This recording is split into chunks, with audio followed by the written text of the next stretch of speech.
Le tour de l'animal en 80 podcasts, un programme conçu et présenté par Éric Cobast, proposé par INSEC Grande École.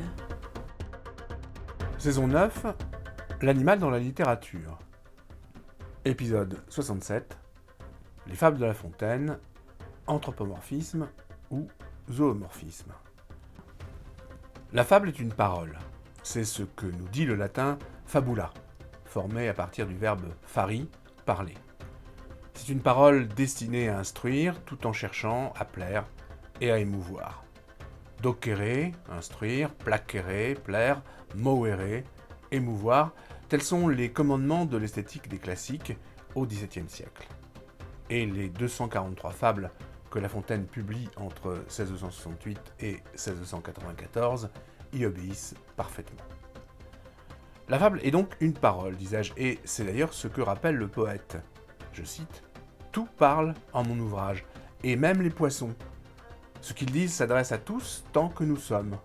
Je me sers d'animaux pour instruire les hommes. » À Monseigneur le Dauphin. Tout parle, écrit La Fontaine. C'est-à-dire, tout a du sens. La fable qui met en scène principalement des animaux, comme la manie La Fontaine, a été imaginée au 7e, 6e siècle avant Jésus-Christ par un esclave phrygien du nom d'Ésope.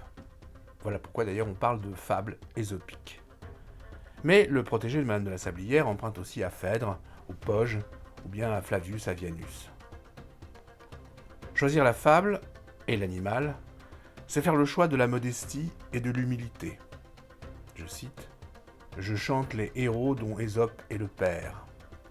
D'ailleurs, on entre dans les fables par un texte dans lequel dialoguent des insectes, la cigale et la fourmi.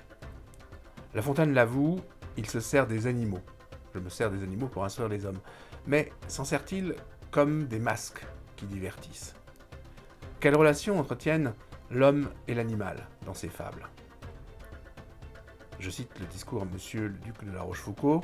« L'homme agit et se comporte en 1000 occasions comme les animaux. » Et dans la préface, on peut lire « Les propriétés des animaux et leurs divers caractères y sont exprimés. Par conséquent, les nôtres aussi, puisque nous sommes l'abrégé de ce qu'il y a de bon et de mauvais dans les créatures irraisonnables. » Le terme employé par La Fontaine, « caractère », résonne tout particulièrement au XVIIe siècle. Car si La Fontaine reprend les fables d'Ésope, eh bien La Bruyère, lui, s'est approprié les caractères de Théophraste. Et les convergences entre les deux écrivains sont très nombreuses. L'un et l'autre se situent dans le camp des anciens. L'un et l'autre choisissent l'imitation des modèles antiques. L'un et l'autre portent au plus haut niveau l'art du genre bref. Mais surtout, l'un et l'autre sont des moralistes. Alors, le mot caractère va souligner ce trait d'union. Qu'est-ce qu'un caractère ? Un caractère, c'est une caractéristique, une dominante, un signe distinctif, marquant comme le caractère d'imprimerie. Comme le caractère d'imprimerie marque la page blanche, imprime sur celle-ci le dessin de la lettre qu'il représente. Le caractère, c'est donc toujours un trait saillant. Reprenons les mots de La Fontaine. Les propriétés des animaux et leurs divers caractères y sont exprimés, par conséquent les nôtres aussi, puisque nous sommes l'abrégé de ce qu'il y a de bon et de mauvais dans les créatures irraisonnables. Eh bien, les fables expriment ce qui fait la singularité du comportement de chacune des espèces animales, des espèces qu'il a observées. C'est de l'animal dont parle le poète. C'est de l'animal dont le poète parle pour faire parler à son tour l'homme. C'est dire au fond que nous sommes invités à retrouver en l'homme l'animal à qui il ressemble, et non l'inverse. Les animaux de La Fontaine ne ressemblent pas aux hommes. Ce sont les hommes qui se comportent toujours comme des animaux. Alors, évidemment, l'anthropomorphisme n'est qu'apparence, car la vérité est sans doute à chercher plutôt dans ce que l'on pourrait appeler le zoomorphisme des fables.